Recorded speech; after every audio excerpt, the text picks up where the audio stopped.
Nah, buat kamu yang mengaku pecinta Manchester United sejati, wajib banget subscribe channel ini dulu ya. Glory, glory Man United! MU, tunggu bulan November untuk pecat Amorim? Manchester United dikabarkan sudah menyiapkan langkah untuk memecat Ruben Amorim, namun keputusan resmi baru akan dilakukan pada bulan November. Amorim tengah menjalani musim penuh pertamanya sebagai manajer MU, tetapi performanya jauh dari ekspektasi. Hingga kini, MU terpuruk di peringkat ke-14 klasemen Liga Inggris dengan catatan 3 kekalahan dari 6 pertandingan, ditambah tersingkir secara memalukan di babak kedua Carabao Cup oleh Grimsby Town. Investasi transfer lebih dari 200 juta pound di musim panas tidak memberi hasil signifikan sehingga kritik tajam diarahkan kepada Amorim. Hampir setahun menangani MU, ia dianggap gagal membawa perubahan positif, terutama karena enggan mengubah taktik maupun formasi yang dinilai tidak efektif. Walaupun begitu, manajemen klub belum segera memberhentikannya. Menurut laporan Metro, penundaan ini terkait klausul kontrak Amorim.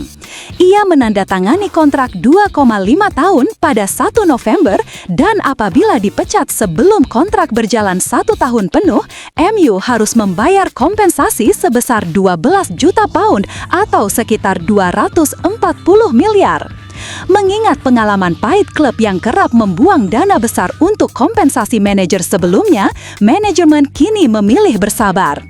MU akan menunggu setidaknya sampai 1 November untuk memastikan keputusan akhir sambil menilai apakah performa tim membaik. Dengan demikian, Amorim masih punya kesempatan memimpin MU di 4 laga berikutnya melawan Sunderland, Liverpool, Brighton, dan Nottingham Forest. Pertandingan tersebut kemungkinan akan menjadi penentu masa depan Amorim di Old Trafford, apakah ia bisa membalikkan keadaan atau justru dipaksa angkat kaki begitu memasuki November.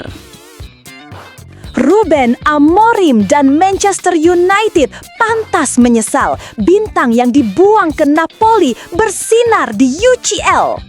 Rasmus Højlund yang sebelumnya dianggap gagal di Manchester United, kini justru bersinar bersama Napoli. Penyerang Denmark itu menjadi pahlawan kemenangan Napoli atas Sporting CP dalam laga Liga Champions di Stadion Diego Armando Maradona, Kamis 2 Juli 2025.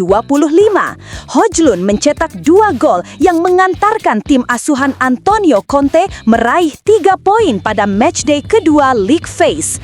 Gol pertama lahir di menit ke-36 berawal dari aksi solo run Kevin De Bruyne dalam skema serangan balik.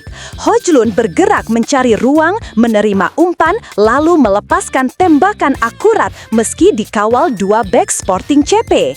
Usai mencetak gol, ia melakukan selebrasi menunjuk emblem Liga Champions di lengan jersey Napoli seolah menegaskan kebanggaannya tampil di kompetisi elit Eropa.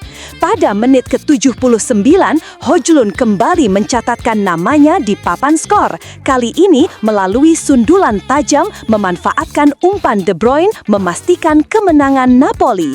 Selebrasi serupa kembali ia tunjukkan, kali ini dengan memegang patch Napoli di seragamnya. Gestur tersebut menimbulkan spekulasi, apakah sindiran halus kepada Manchester United yang melepasnya setelah 2 musim tanpa memberi kepercayaan penuh atau sekadar ungkapan emosional? Saat bersama MU, Højlund sebenarnya sempat tampil menjanjikan di Liga Eropa dengan torehan 6 gol dan 3 assist dari 15 laga termasuk hingga babak final meski akhirnya kalah dari Tottenham. Namun, MU gagal bersaing di Liga Inggris, finish jauh di luar 10 besar dan absen dari kompetisi Eropa musim ini. Kini, di usia 22 tahun, Højlund justru menunjukkan potensi besarnya bersama Napoli didukung rekan setim kelas dunia seperti De Bruyne.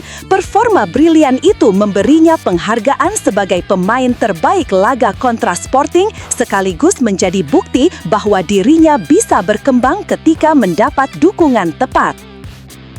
jarang dimainkan. Pemain muda Manchester United mau cabut ke klub yang sering jadi dewa penyelamat.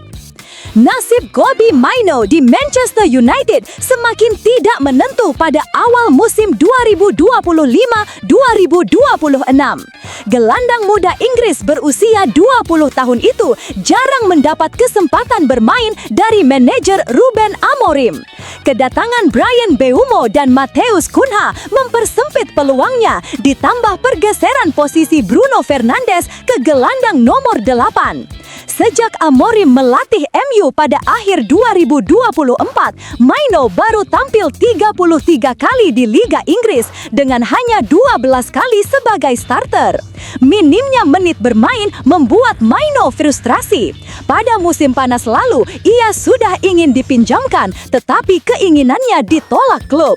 Kini situasi makin memburuk sehingga ia bertekad hengkang pada Januari 2026. Menurut laporan Daily Mail, Mainoo sudah menentukan tujuan, yaitu Napoli. Ia kagum dengan reputasi Napoli yang sukses membangkitkan pemain ex-MU. Scott McTominay menjadi contoh nyata. Setelah pindah ke Napoli, ia tampil luar biasa, membawa klub juara Serie A dan terpilih sebagai pemain terbaik liga. Rasmus Højlund pun langsung bersinar bersama Napoli di musim debutnya, bahkan mencetak gol di laga perdana. Mainoo berharap bisa mengikuti jejak keduanya.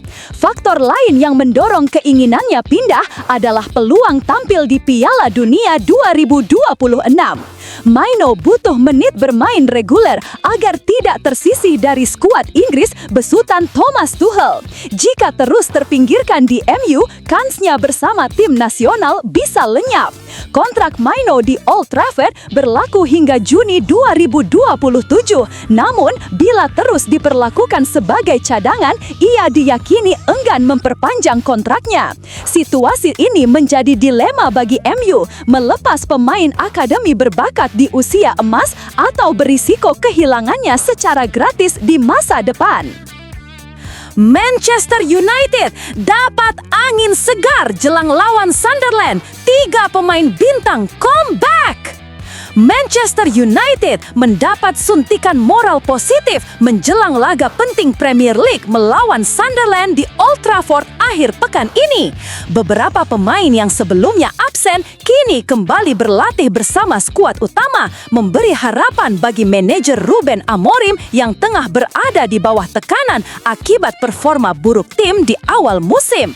Salah satu nama yang kembali adalah Amad Diallo. Winger asal Pantai Gading itu absen pada laga terakhir ketika MU kalah 1-3 dari Brentford karena harus pulang ke negaranya untuk berduka atas meninggalnya salah satu anggota keluarga. Kini ia sudah kembali mengikuti sesi latihan penuh pada Rabu, menambah opsi di lini serang. Amorim menegaskan klub sepenuhnya mendukung kondisi pribadi sang pemain. Ada anggota keluarganya yang meninggal, jadi kami memberikan semua dukungan kepadanya. Kami memahami betapa penting baginya untuk punya waktu. Klub ada untuknya, ucap Amorim. Amad sendiri sudah tampil 6 kali musim ini dan menyumbang 1 assist. Kehadirannya kembali di lapangan diharapkan bisa membantu MU yang masih mencari konsistensi permainan. Selain Amad, beberapa pemain lain juga dilaporkan siap kembali meski pihak klub belum merinci nama-namanya. Hal ini menjadi kabar baik mengingat kedalaman skuad MU sempat bermasalah karena cedera dan performa individu yang tidak stabil. Dukungan penuh dari fans di Old Trafford akan sangat menentukan mengingat Sunderland tengah berada dalam tren positif. Laga ini dipandang krusial bukan hanya untuk menjaga peluang MU naik ke papan atas, melainkan juga sebagai ujian penting bagi Amorim dalam mempertahankan posisinya. Dengan kembalinya beberapa pemain kunci, MU memiliki peluang lebih besar untuk bangkit dan menghentikan tren negatif. Terungkap!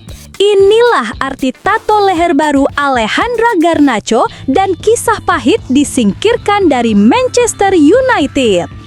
Alejandro Garnacho kembali jadi sorotan bukan hanya karena kepindahannya dari Manchester United ke Chelsea yang penuh drama, tetapi juga berkat tato baru di lehernya. Pemain Argentina berusia 21 tahun itu kini tampil dengan tulisan mencolok di bagian depan leher, "Nunca es suerte, siempre es Dios." Kalimat dalam bahasa Spanyol tersebut berarti ini bukan keberuntungan, ini selalu Tuhan.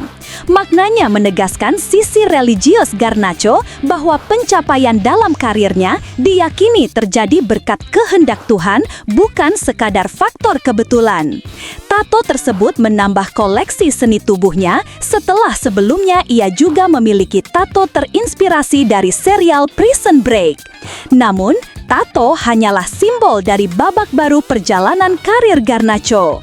Kisah pahit di Old Trafford menjadi latar belakang kepergiannya ke Stamford Bridge. Hubungannya dengan manajer Ruben Amorim memburuk drastis. Menjelang akhir musim lalu, Amorim menyingkirkannya dari skuad utama dan memasukkannya ke dalam kelompok yang dijuluki Bomb Squad, yaitu kumpulan pemain tak diinginkan yang dipaksa berlatih terpisah. Garnacho mengaku itu jadi momen sulit baginya karena merasa diasingkan. Situasi ini berakhir dengan transfer senilai 40 juta pounds ke Chelsea pada musim panas 2025. Di klub barunya, setelah awal yang lambat, ia mulai menunjukkan potensi. Salah satu momen penting adalah saat ia menciptakan assist penentu kemenangan Chelsea atas Benfica di Liga Champions, sekaligus memberi panggungnya untuk berbicara soal masa lalu. Namun, kembalinya Garnacho ke Old Trafford sebagai lawan justru disambut dengan cemoohan. Supporter MU menuduhnya sebagai pengkhianat dan bahkan menyanyikan yel-yel ofensif mirip perlakuan terhadap Carlos Tevez dahulu. Dari idola muda, Garnacho kini berubah menjadi musuh publik di mata fans United, sementara tato barunya seolah menegaskan tekadnya untuk tetap melangkah maju dengan keyakinan pribadi.